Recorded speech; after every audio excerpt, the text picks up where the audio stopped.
And this is what sucks. I just thought about it. I was like, man, I don't have to take this thing out to freaking do the flex plate. Whenever I take the transmission out, I could do flex plate from back there. Like, I literally don't have to take this thing out. But I have to take it out to make sure that I can get it out, that I don't need to cut these hats back more in order to get it out. So that's what sucks, is that I literally have to test it to make sure the thing will come out the car. I wouldn't even be as worried about it if it wasn't for this turbo mount. If this turbo mount is in the way, then what we're probably going to have to do is add a little collar here that will unbolt, so we can also unbolt this Maven mount off of the actual car itself. But let's get underneath there and get the couple of bolts that are in the transmission or the bell housing undone, and let's see if this thing will come out. And I know I'm getting in my head. Like I said, I wasn't going to work tonight. I was going to just relax and then mess with it tomorrow. And then I was like, no, I need to get stuff done because I got other stuff to do in the morning. So I need to work tonight. All it is that it is, what's today, Thursday. So tomorrow's Friday. And I had made that deadline where I wanted to be done by January the 1st. And I'm just so far like behind compared to where I wanted to be. And so literally all it is that I'm just disappointed that I'm that far behind on my deadline. And I have been working this freaking much, but this is a lot. We've changed a lot. All right, so bolts are undone. Man, that floor is dirty. That's another thing, is I'm sick of the heavy welding and grinding. I want that done. So all that's undone. We'll see how this works. I might have to do the crank thing, but I'm really not. I'm trying to use the lift plate. I don't know how this is gonna go. It's already hard enough with the room I have. The car's always pretty much this tight whenever I'm doing engine work, because I have to have room on the back for it to walk around. And I forgot that we need to support the transmission. All right, transmission's got a block on it. It looks like it's about to fall out because now it's hitting too low, but it's got transmission on it. Now water's running all out. Let's see here.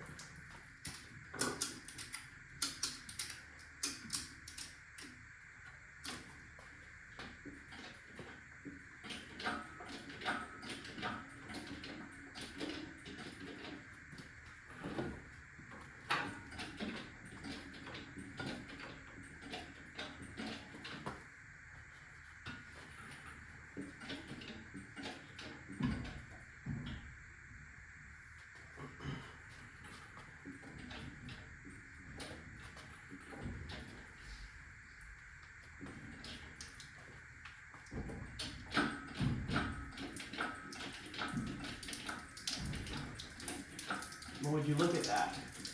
Not the water. It literally fits between the shock pads. Wow. I would have never thought that it would have fit between them shock pads.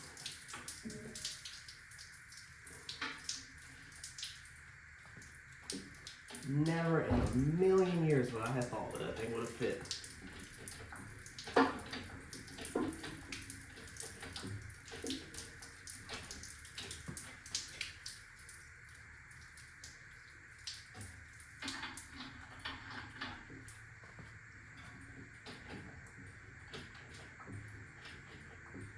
And this is where if you had a garage that had some room, you could just go straight out like a normal person.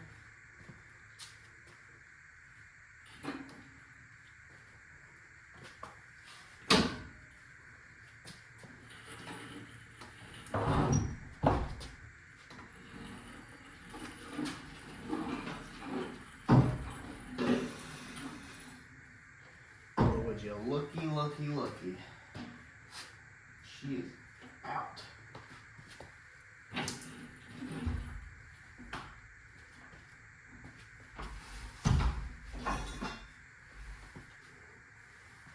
There you go. So she comes in and out and clears the bar.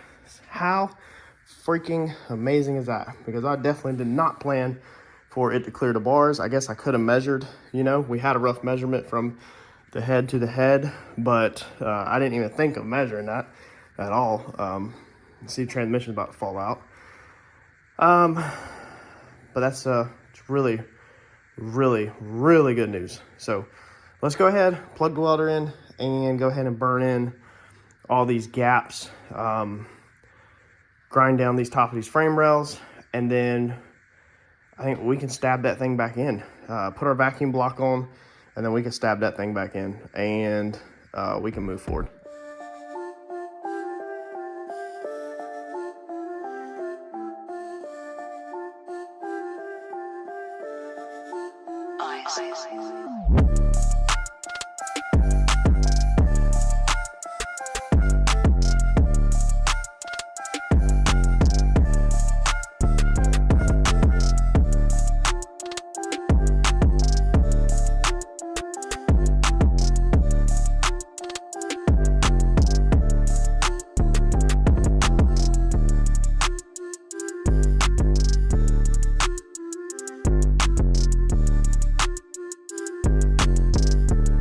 All right, a little smoky in here, but she's done. She is welded all the way up.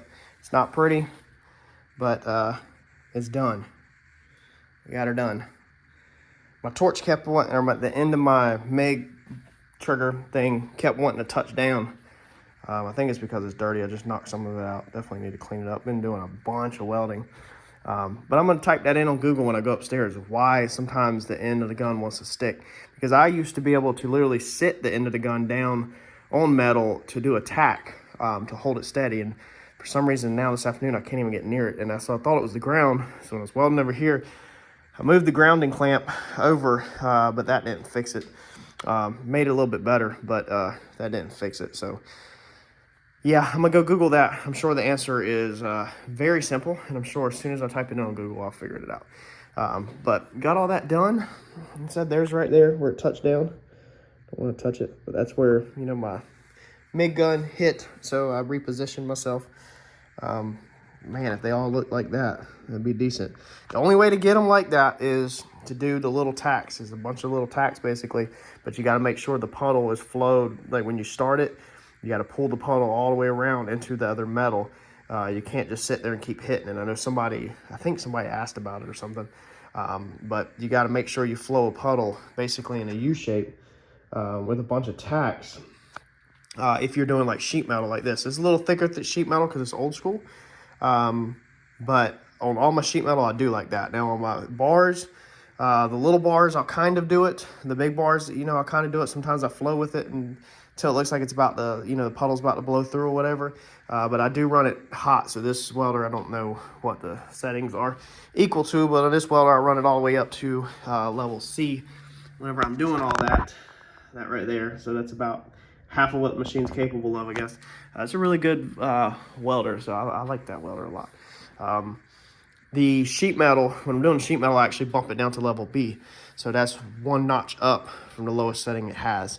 And that normally, I mean, that's even B right there. It still puts color in it and everything. From getting it welded up, or from welding it up and getting it hot enough. So again, not beautiful. I definitely wouldn't want to TIG all that, man. Just MIG alone. I don't know. I guess if you run it fast enough with TIG. So I think I'm gonna call it a night. It's 9:30, a little after 9:30.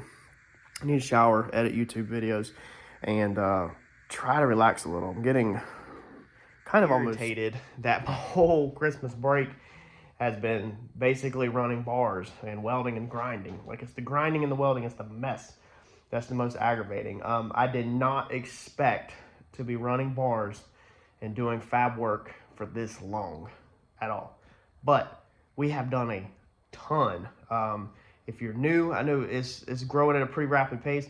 We cut the whole center out of this car. We redid the trans tunnel. We redid the bars in the center under the floor, like for the center console area. We redid the center console. We did the mounting. We did body work inside the car. So we actually did body filler. We did blocking inside the car. We painted inside the car. We changed a bunch of wiring inside the car.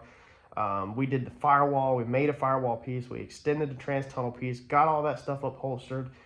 Completely cut the whole front end off the car. Relocated the upper A-arms 2 times, because the first time was at the bottom. Second time I lifted it up to the top. So we did changed all that. Now we're gonna pop the A-arms again. The tabs are just tacked on. They're gonna get moved back down. I got the sleeves in today for the new control arms, the chromoly's in for today, the end joints are in today.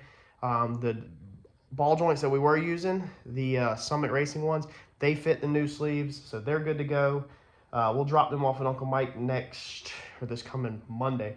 But my biggest aggravation is just all of this grinding, you know, and mess. We did the dash bar, we did the diagonal bars, we put the tabs on there, we did the sensor block. Man, we have done a freaking ton.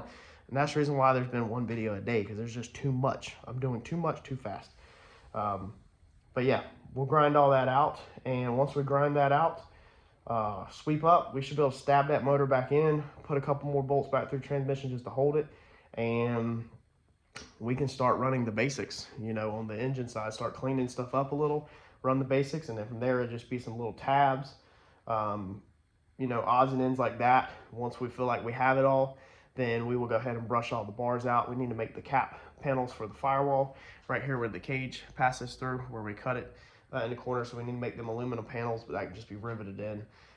We need to put the pass-throughs for radiator hose, cut the radiator hose. We got a lot to do, but that's what I was waiting on, is to get where the engine goes in permanently, so I can start hooking up stuff to the engine that's going to basically stay on the engine, you know. And unfortunately, I don't think we're going to make January the 1st at all. I don't even think we're going to have a roller come January the 1st. Smash that like button for me, though, and I'll catch y'all on another daily upload. Thanks, y'all.